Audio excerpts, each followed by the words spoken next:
All right, so we got some fantastic news. According to Dan, I'm not even gonna try the last name. NFL insider for ESPN, father, husband, runner, golfer, coach. You know what? No, we're going for it, boys. We're going for it. Grazzino. I probably butchered it. Dan Grazzino. That's your new name, my man. I'm going to call you that from now on. I don't care if someone corrects me. I'm calling you that.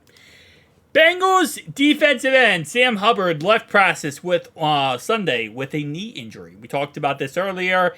We showed off the clip. It's not really that graphic of a clip.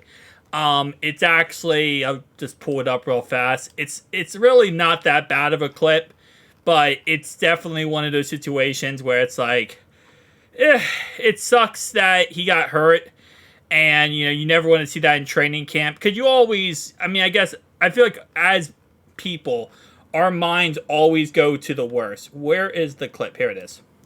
So our minds always go to the worst when it comes to this kind of stuff. So I'm happy he's okay, but this is pretty much the play right here.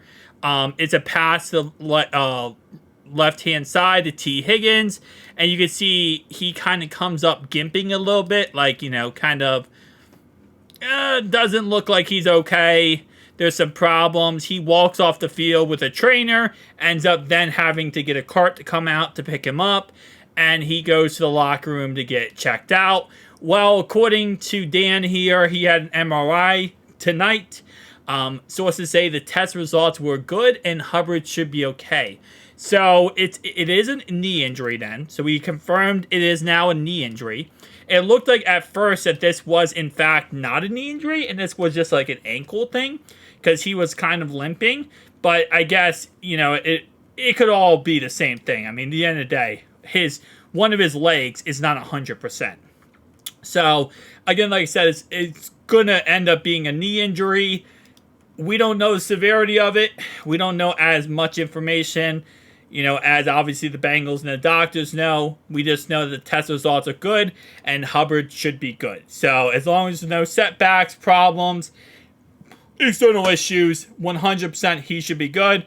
But I did get a lot of comments on my video about, well, if Hubbard is hurt, then who would be the immediate backup or who would get more play time, if we didn't have Hubbard? Like, who would be the direct beneficiary? I don't say direct beneficiary because obviously you never have someone injured. But the guy that would get the most play time if Hubbard did have an injury or have any setbacks and he couldn't participate in training camp would automatically be Myles Murphy. Myles Murphy would be the guy that would get more playtime, more snaps, more reps. And it's very possible also that for Hubbard, they just keep him out for a little bit of time. I wouldn't be surprised if they don't put him out there for another week. And I don't think, I know there's going to be some articles that go too far into it. Oh, it's because he's hurt more than, they claim he is. Remember when Joe Burrow came back from injury and there was actual ESPN articles and analysts saying that the Bengals are lying to us. The Bengals don't know the severity of his injury, and the Bengals are, they are pretty much just lying about everything. So I don't, there's going to be a lot of talk about that if they do, in theory, not have him in for like 3 or 4 practices. But if they want to do it just for a, don't even risk it, don't even have a chance of problems, I'm all for that, to be honest. I have no problem with that at all. If you want to get more reps to Myles Murphy, 100%, just get him out there, see what he can do. And, he is the guy who needs to step up anyway this year and needs to start taking off and proving why we used a first-round pick for him. So if they want to utilize more Myles Murphy, I think that's perfectly okay. At the end of the day, though, we'll have to wait and see. But right now, all the signs are he is fine, he is okay, there's no problems, no setbacks. Just a little update here, guys. I know, trust me, myself, I was refreshing Twitter all the time tonight, trying to get some information, trying to get an update on this. Obviously, I do understand the process to get the MRI and the results. Usually doesn't happen this quickly.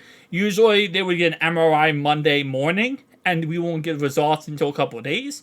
But this is actually very quickly results, which is awesome. And yeah. So tell me down below your thoughts, opinions. I'll see you guys next one.